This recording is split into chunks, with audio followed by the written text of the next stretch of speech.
3:30 ફરીથી સમાપન સત્ર માટે મળશું।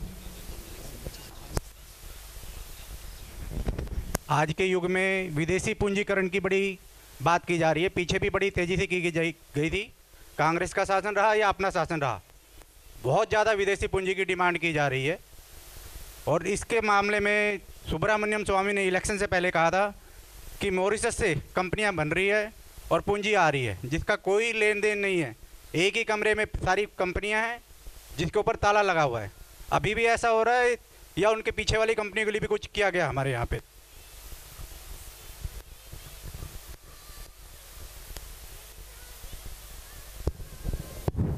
सवाल क्या है इसमें? तो सूचना है। मैं पूछ रहा हूँ कि विदेशी पूंजी की इतनी आवश्यकता इंडिया में, भारत में अपने क्यों हो रही है? क्योंकि अपने देश का शासन जो चलाते हैं उनको लगता है कि ये ज़रूरी है। ये ज़रूरी क्यों लगा? आपको मालूम होगा कि जब श्री नरसिम्हा राव प्रधानमंत्री बने थे इस देश के, उसके पहले देश का सोना गिरवी रखा गया था और कहते हैं कि राजकोष में इतना भी पैसा नहीं था कि 15 रोज़ की सरकार चल सके। तो क्या करें?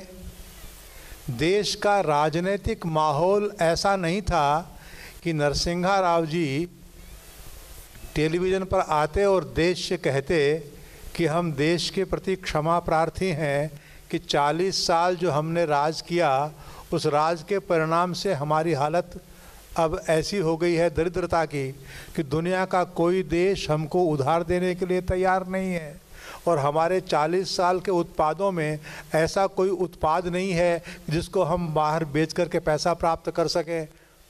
तो कोई हमको अनुदान देने को तैयार नहीं है, कोई हमको उधार देने को तैयार नहीं है, कोई माल बाहर बेच कर के हम पैसा ला नहीं सकते।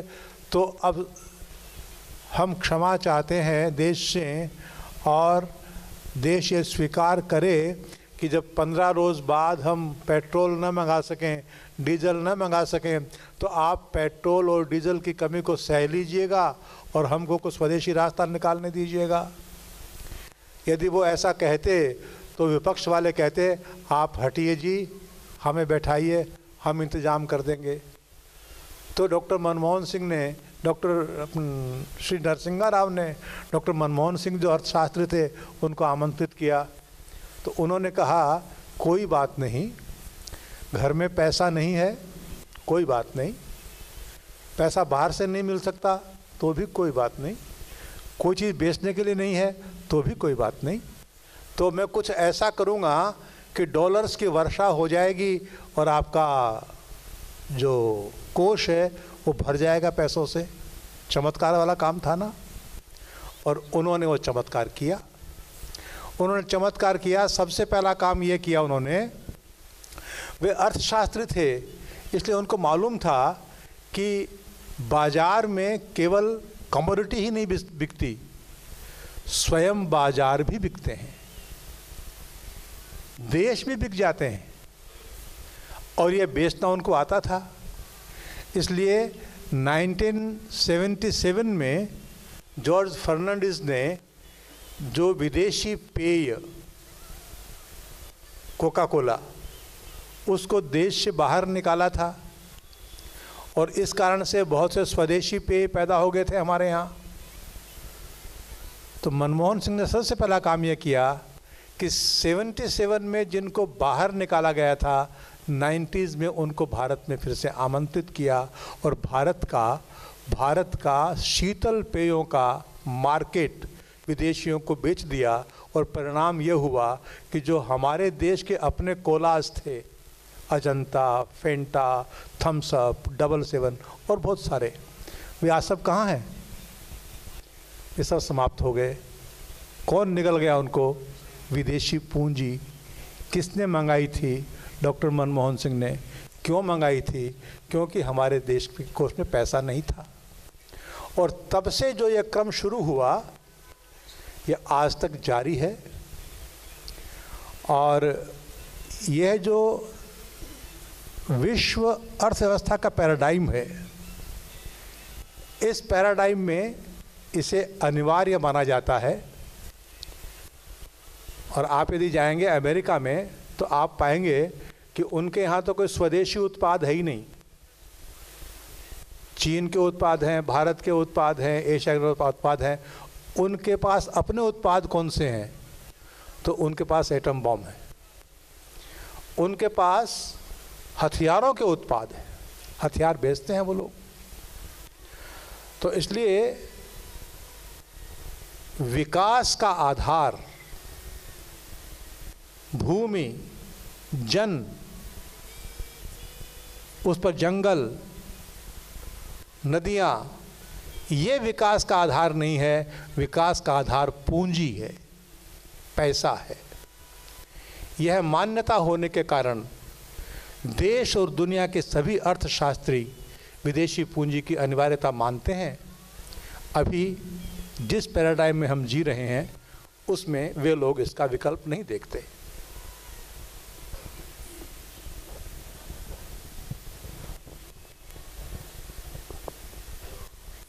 तीन शब्द जो समान दिखने वाले बाह्य रूप से, यूनिटी, यूनिफॉर्मिटी और इंटीग्रिटी, एकता, एक रूपता और एकात्मता, इनका अगर थोड़ा सा भेद सबको समझ में आए तो।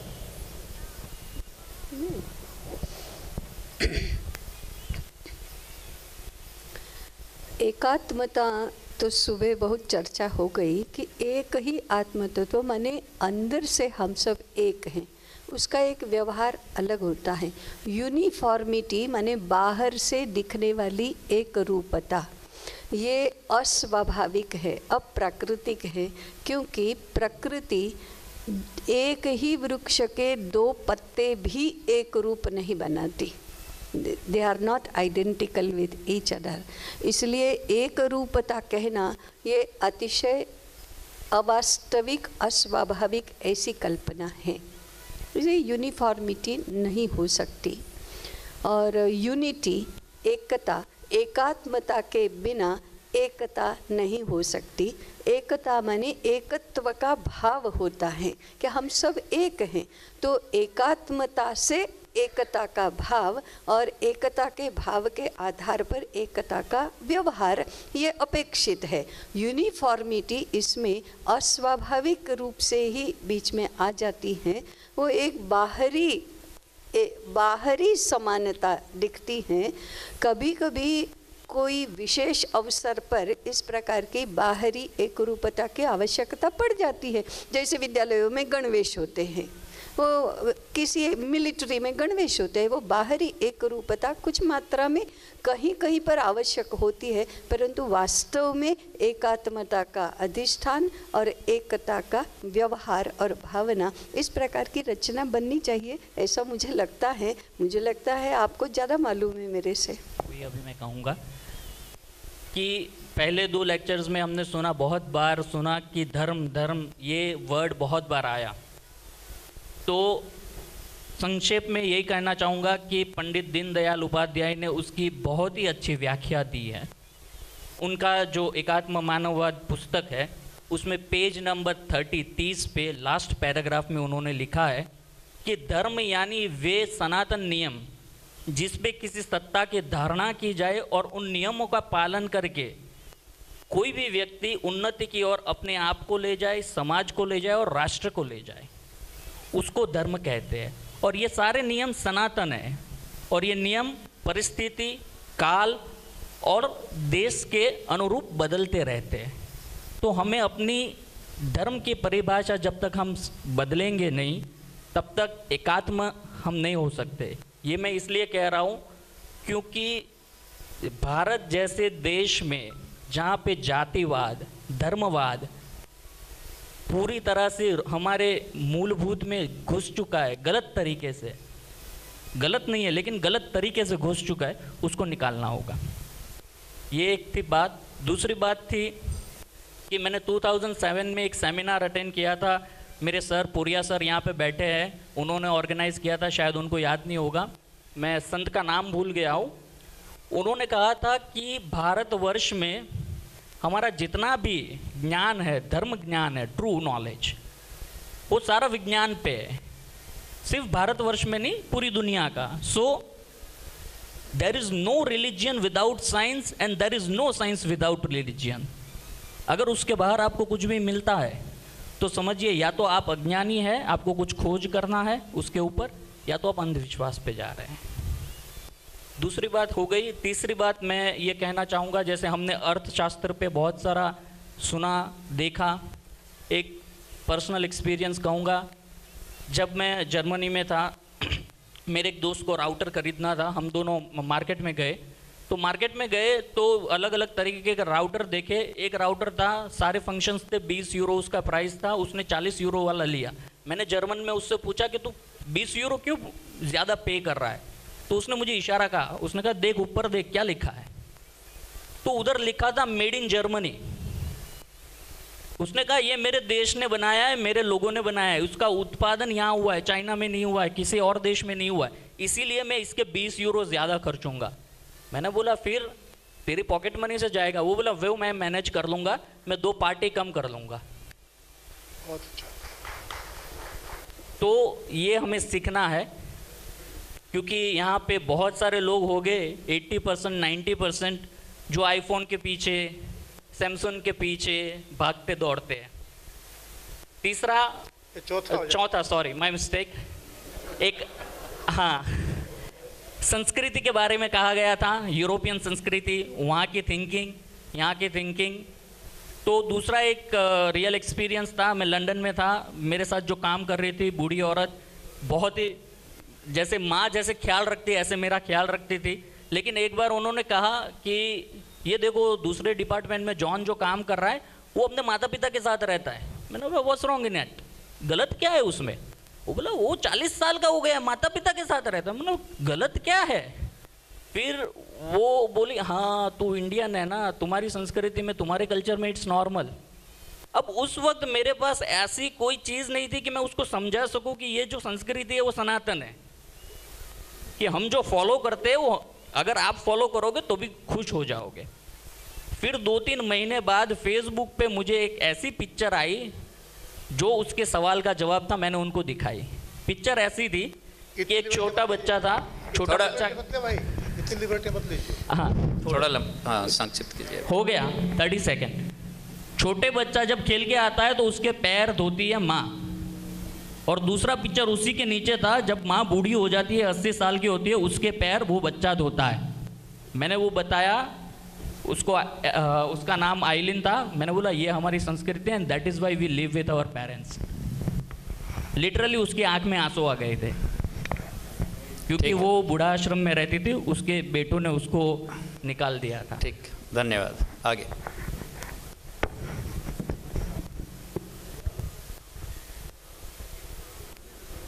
हेलो, गांधी जी का जो विकेंद्रीकरण की बात है और दीनदयाल जी का विकेंद्रीकरण की जो बात है, इसमें फ़र्क क्या है बेसिकली? ठीक, फिर से कहिए कौन कौन सा फर्क है दीनदयाल जी का और गांधी जी और दीनदयाल जी जो बात करते हैं हिंदी स्वराज में? हाँ हाँ, कोई फर्क नहीं है।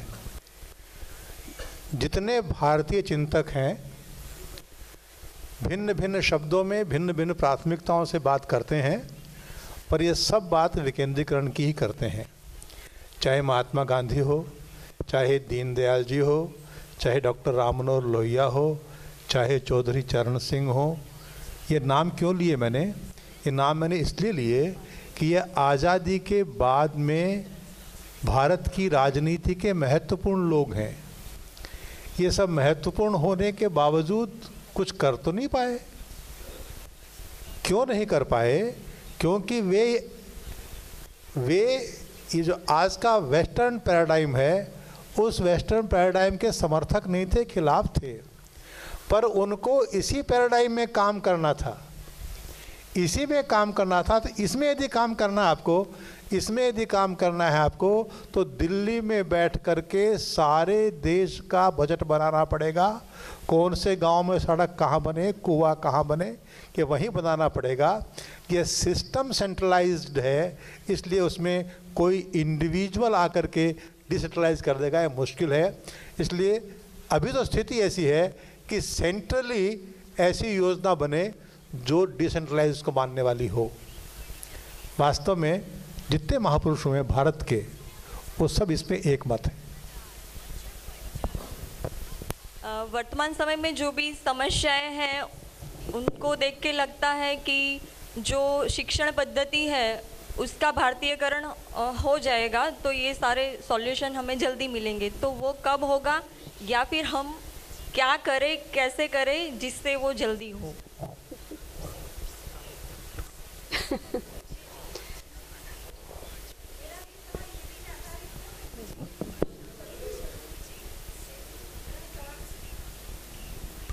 इसी से आधारित सवाल है। हमने बताया था कि पुनरुत्थान ट्रस्ट एक ऐसी पद्धति विकसित की है और उसके ऊपर प्रयोग चल रहा है शैक्षणिक क्षेत्र में।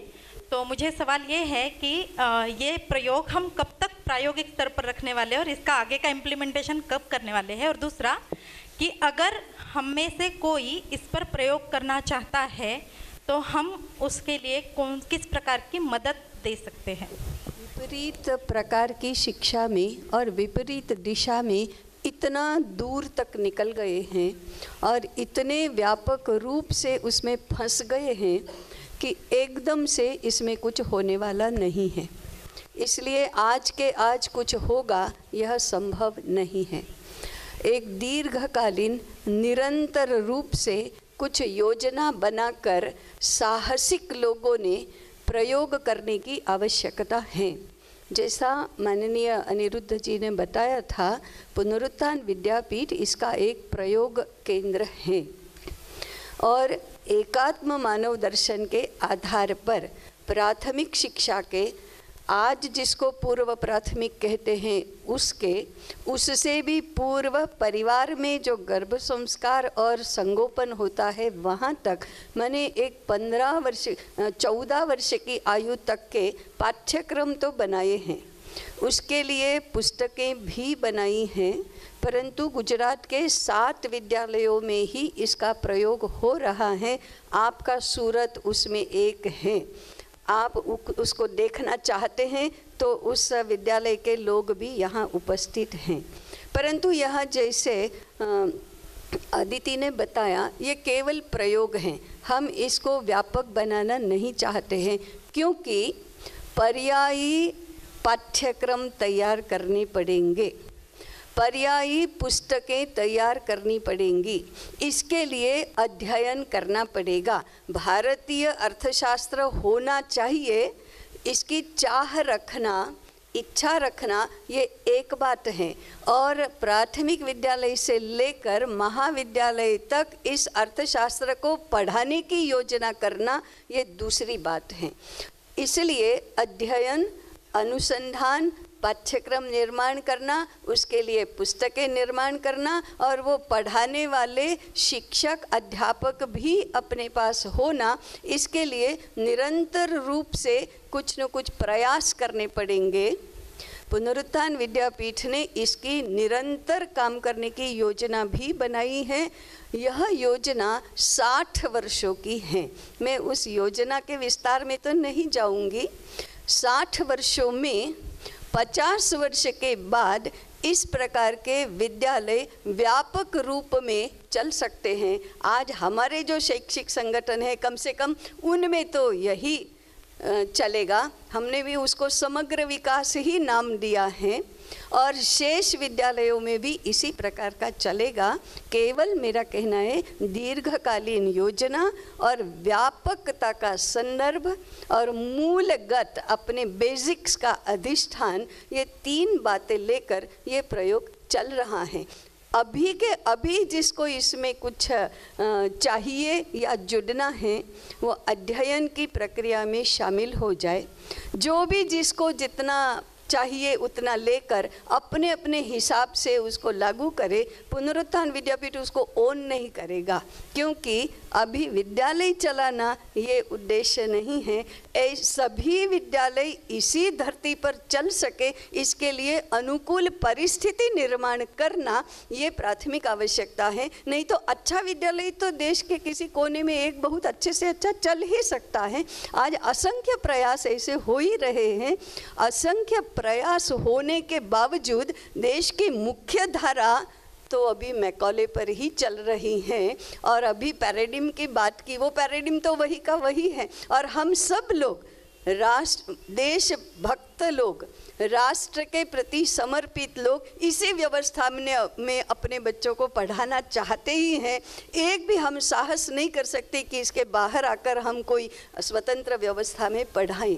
इसलिए इस पैराडिम से बाहर आकर अनुकूलता निर्माण करके जहाँ भी चलेंगे वे विद्यालय एकात्म मानव दर्शन के आधार पर चलेंगे। इसकी योजना तो दीर्घ अवधि की ही हो सकती है। इसलिए प्रयोग देखिए, अध्ययन शुरू करिए, अध्ययन अनुसंधान की प्रक्रिया में जुड़िए और जहाँ जहाँ आपको लगता है वहाँ वहाँ अपने हिसाब से उसका प्रयोग करिए। इतना ही निवेदन है। मानव संसाधन विकास मंत्रालय दिया गया है केंद्र सरकार द्वारा, क्या यह नाम उचित है?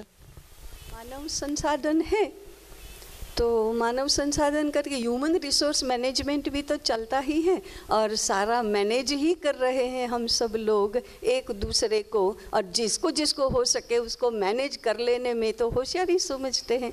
तो स्थिति ऐसी है, उचित नहीं है। तो खास प्रश्न तो ये है कि हम ना तो शिक्षण, विकास के 3 स्तंभ है, एक शिक्षण है, एक संस्कृति है और एक स्वास्थ्य है। तो मुझे तो ऐसा लगता है तीनों में कहीं भी नहीं खड़े। तो एक तो यह है कि भाई अपना विकास का मॉडल क्या होना चाहिए, नंबर 1। और शिक्षण में जब हम बात करते हैं तो मुझे याद आता है कि गुजराती में एक कहावत, जेने आवड़े छे ते शीखवता नहीं और जे शीखवे छे तेने आवड़तुं नहीं। तो इसका क्या इलाज होगा जी? इसके बिना तो पॉसिबल है नहीं।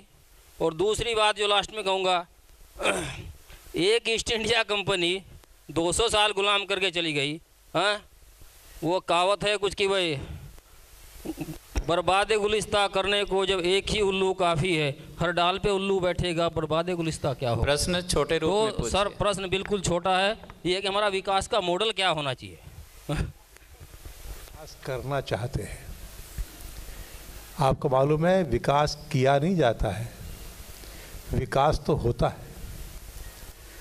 पौधे का विकास होता है, कोई करता है क्या? होता है।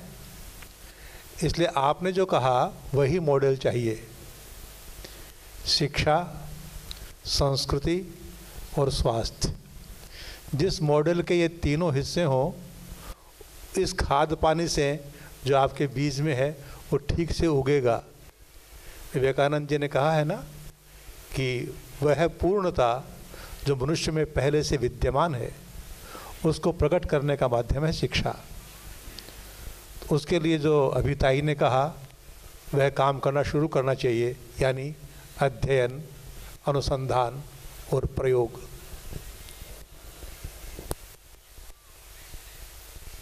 छोटा अंगू, ऐसी कौन सी और प्रकल्प चल रहे हैं, उसका अगर माहिती मिले तो। राष्ट्रीय शिक्षा देनी है, ऐसी असंख्य संस्थाएं देश भर में चलती है, संगठन चलते हैं।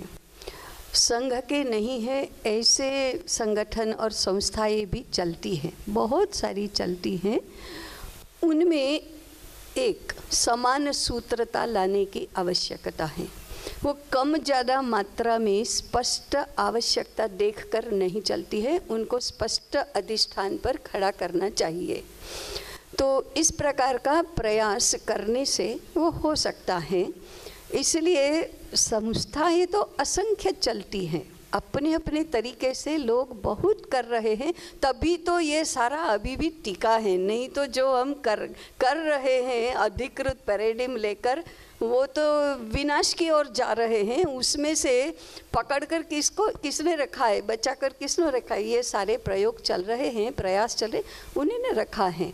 परंतु जैसा माननीय अनिरुद्ध जी ने बेसिक्स कहा था, फंडामेंटल कहा था और शुद्ध कहा था, शुद्ध भारतीय, इसका भी हमको प्रयास करना चाहिए। सब मिला जुला कर देने से वो फटे हुए दूध में कितना भी आप अच्छे से अच्छी गाय का दूध डालो तो भी वो फट ही जाता है, ऐसी भी स्थिति है। इसलिए आवश्यकता कौन कौन अच्छा प्रयास कर रहा है ये जानने की नहीं है, आवश्यकता सही क्या है उसमें लगकर निरंतरता से करने की है।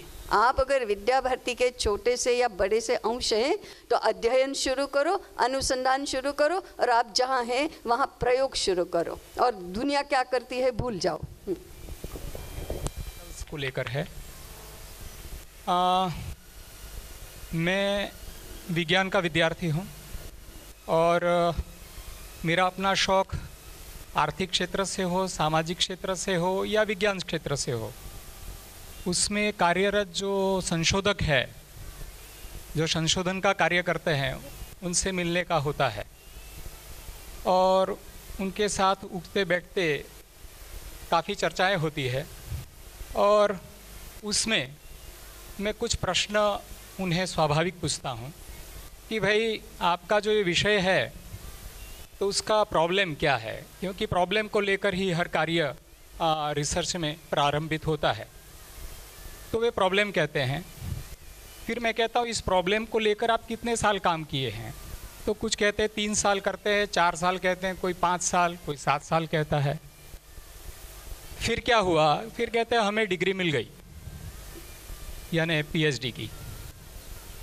अब फिर मैं कहता हूँ तो सॉल्यूशन क्या आया, तो वे कहते हैं सॉल्यूशन तो नहीं आया, पर जो एक प्रॉब्लम था उसमें से और 3 प्रॉब्लम हमने खड़े किए हैं जिससे कि और 3 विद्यार्थी को हम जोड़ सकें।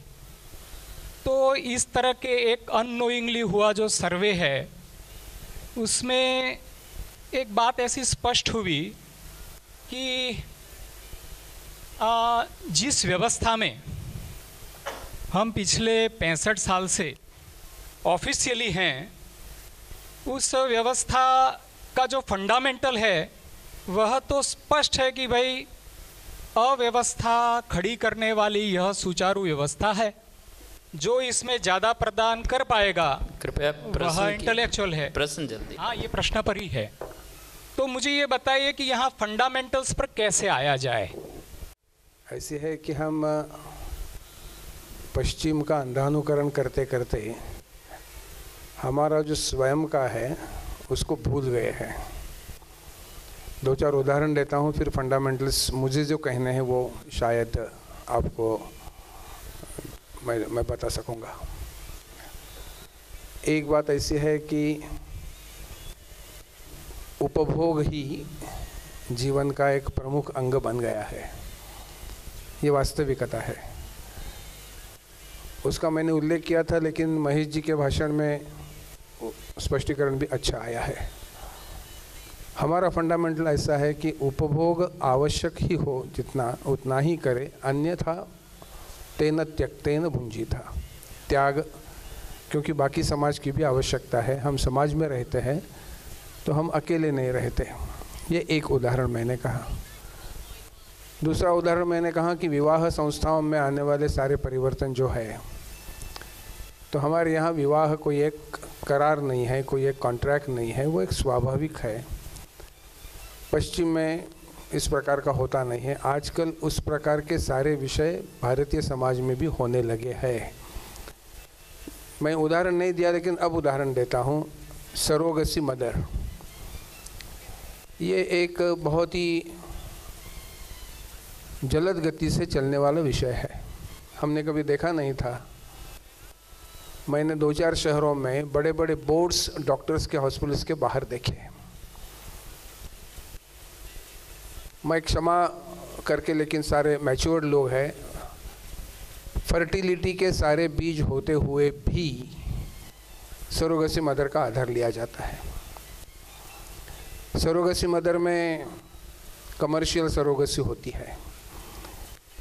ठीक है कि आज वो 1% भी नहीं है, उससे कम है, लेकिन ये जो सारी बातें स्त्रीत्व को अपमानित करने की चल रही है, उन बातों को ठीक तरह से विरोध करके जो हमारा है वो बताना ये आवश्यक है। स्त्रीत्व की मर्यादा का विषय है उसमें। तीसरा विषय है भाषा के बारे में। प्राथमिक शिक्षा तक तो मातृभाषा में ही शिक्षा करें, विचार की प्रक्रिया मातृभाषा में ही चलती है, ये ईश्वर दत्त है। विचार की प्रक्रिया मातृभाषा में चलना ये उस घर के वातावरण का विषय है। ये मेरा फंडामेंटल्स का अर्थ है। और फंडामेंटल्स का मतलब ऐसा है कि जिससे अपनापन है, I am close to that, I am a part of that, ये जो प्रकार आता है उसकी तरफ जाने की आवश्यकता एक तो आज की परिस्थिति में है या चेतावनी देने के लिए है, दोनों।